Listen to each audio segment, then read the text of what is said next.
Every year, same story. Nigerian artists will get nominated, global anticipation, and then the award will go somewhere else. In 2026, Tyler won again. Nigerian Twitter erupted again. Build our own Grammys, it trended again. And then, nothing happened. I want to talk about why. Structurally, not emotionally. My name is Bayo Ishola.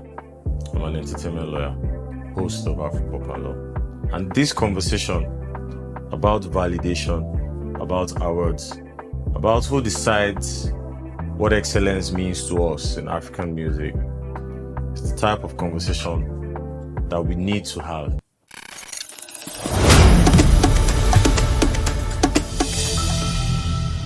Let me say something that might be uncomfortable. The Grammy is not the problem. The Grammy is an American institution influenced or driven by American commercial interests. It has always been and it will always be. And within that ecosystem, it has largely been consistent because it rewards artists that are strategically positioned within that ecosystem pretty consistently. Global reach, American radio presence, major label machinery, crossover appeal. Tyler had all of those. Her music reached 450 million streams on Spotify. She topped the US Afrobeats chart for 20 consecutive weeks. She obeyed every parameter of the game that the Grammy actually rewards. The problem is not that Grammy is unfair to African artists. The problem is that we have been playing someone else's games by someone else's rules on someone else's turf, but we want to win on our own terms. And here's the legal and structural dimension that really gets discussed when this conversation comes up. The Grammy is not just an award, it's a commercial signal. It affects streaming algorithms, it affects label deal valuations, it affects a new artist's advance or how they negotiate for their next deal. So it's not just an award, which means that for every year that an African artist goes home without that award, there's actually a downstream commercial effect that far outweighs the trophy itself. So the question isn't, did we deserve to win? The question should be, what is it that we're building that doesn't require that permission? Because build our own Grammys has always been a conversation that has been coming up in this space. But if you look at it, what has actually been built?